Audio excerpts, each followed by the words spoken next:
guys, welcome back to another episode of the Spin Cycle podcast. I'm your host, Kiara McKinney, and I'm sorry for missing last week's episode. I got slammed with my real job. Podcasting is hard, y'all, especially when you're not getting paid for it. And there's been so much going on, so prepare for another doozy of an episode. This week, we're talking about all things celebrity couples, so buckle up.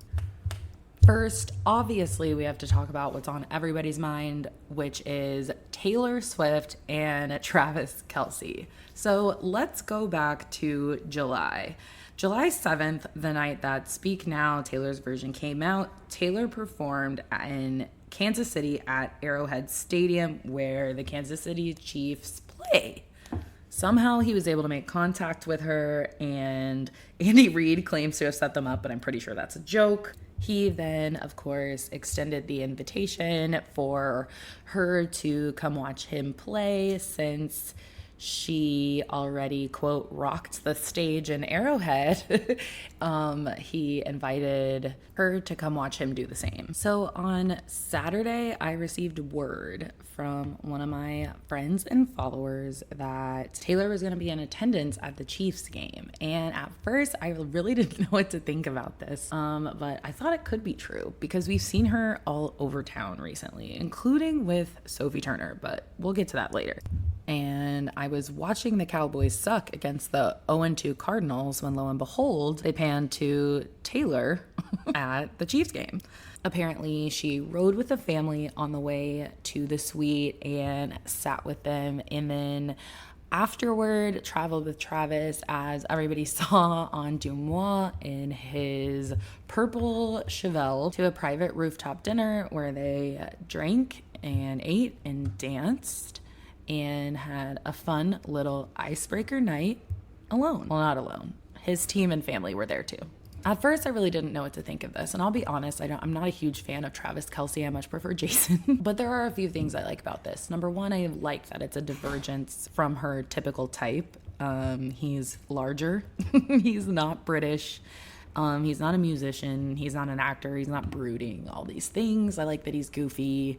All of that. And they're very astrologically compatible. I took a look at their birth charts, and they're very compatible. They have a lot of very similar placements. So I posted that on the Instagram.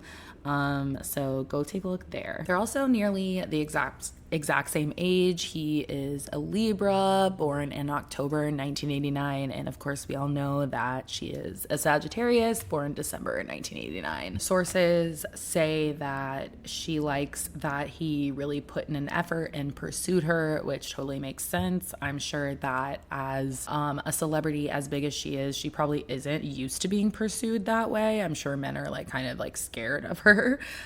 So that's really cool. And yeah, I mean, this is kind of a fun thing for her. I doubt they'll get married and have babies, but this is a fun thing.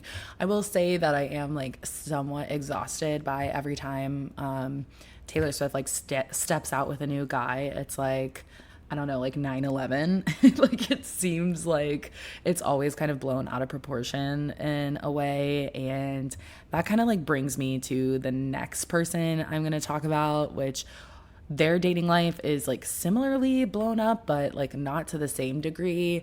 But Taylor Swift, who is such a remarkable artist of our generation. It's crazy how her dating life kind of supersedes everything she does. Okay, so next I want to talk about Kylie Jenner and Timothée Chalamet. Another stray from a typical type, much closer to Kylie's age.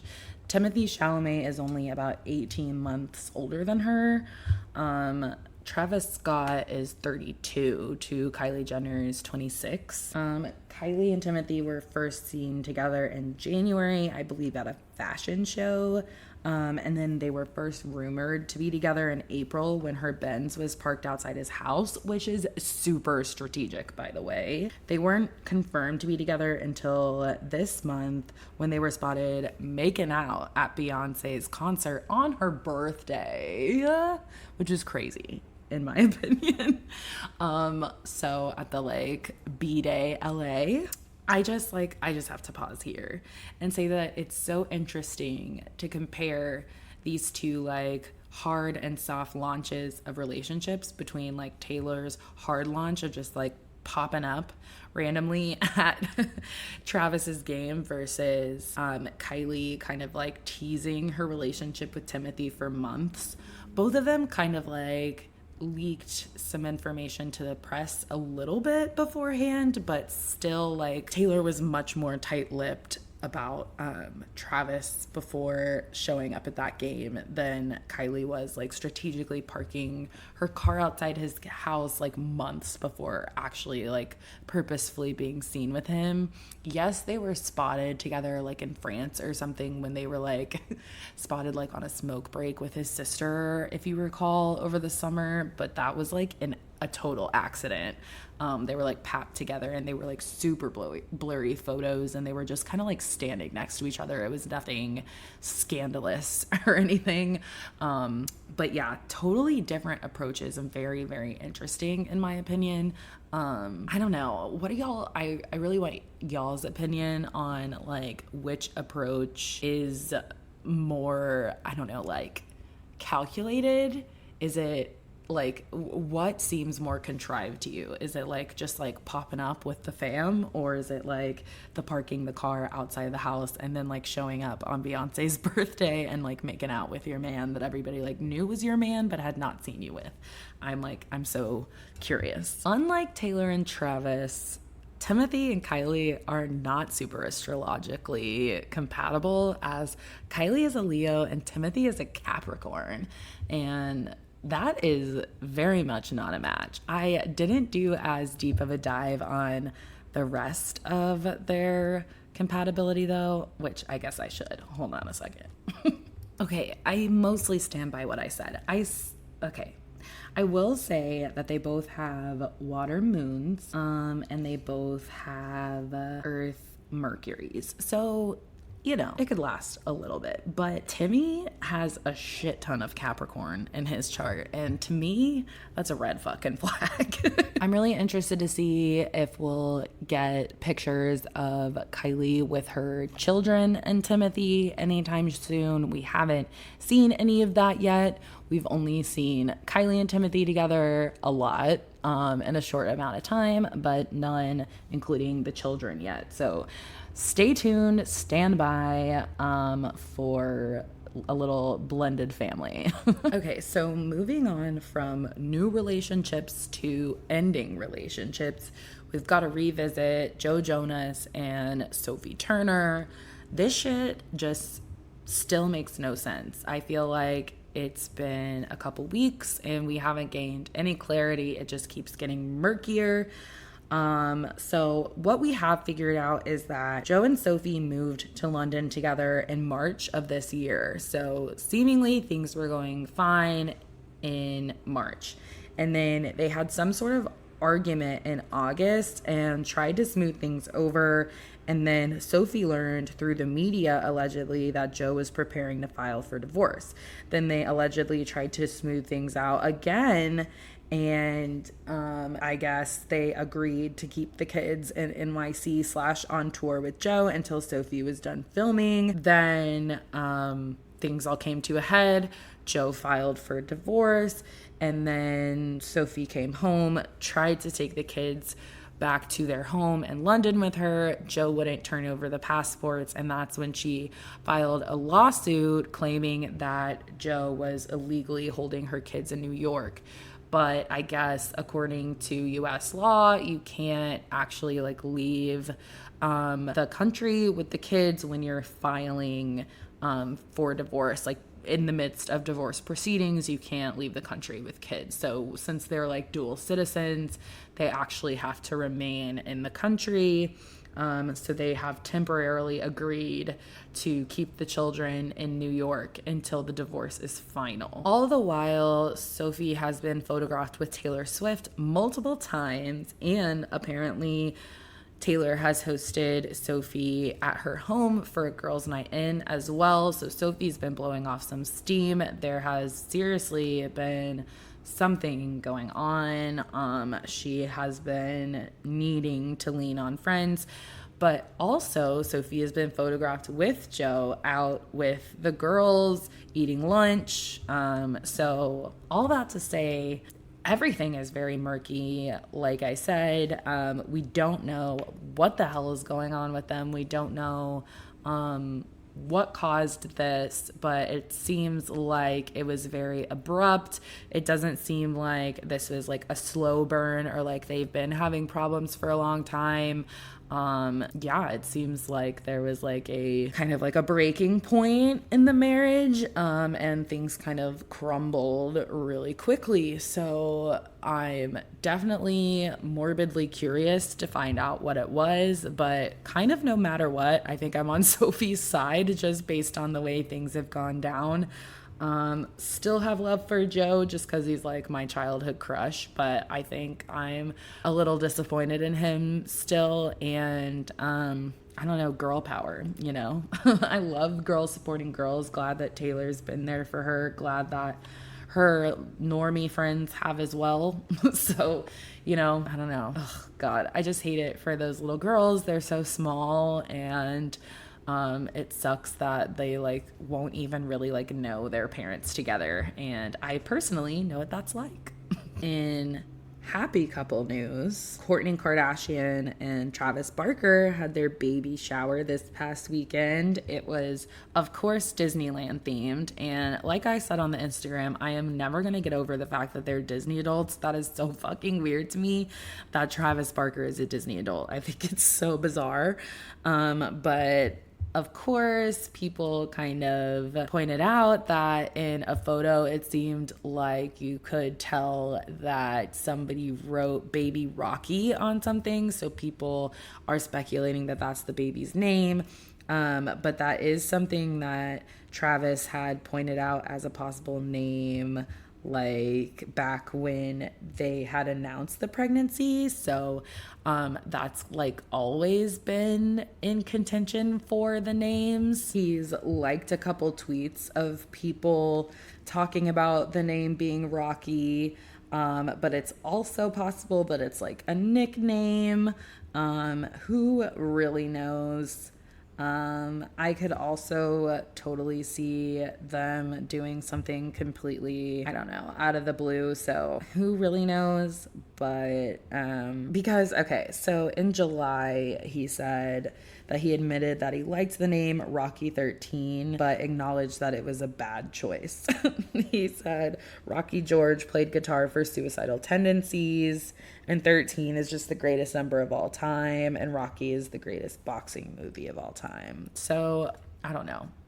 I guess we'll see. 13 is insane. I'm sick of these people looking at you, Elon Musk, sick of people naming their kids numbers. That's not allowed. It shouldn't be allowed. America, please make it stop. Also, due to the timing of the baby shower, I am deducing that the baby is probably due in the next 4 to 6 weeks. Touring for Blink-182 ends October 22nd and doesn't pick back up till February, so the baby's likely due somewhere around Halloween. Okay, this next one I don't even know how to talk about.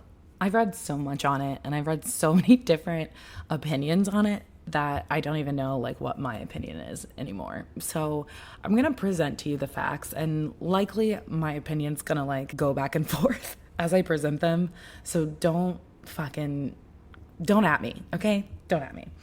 So we're going to talk about Dwayne Wade and Gabrielle Union.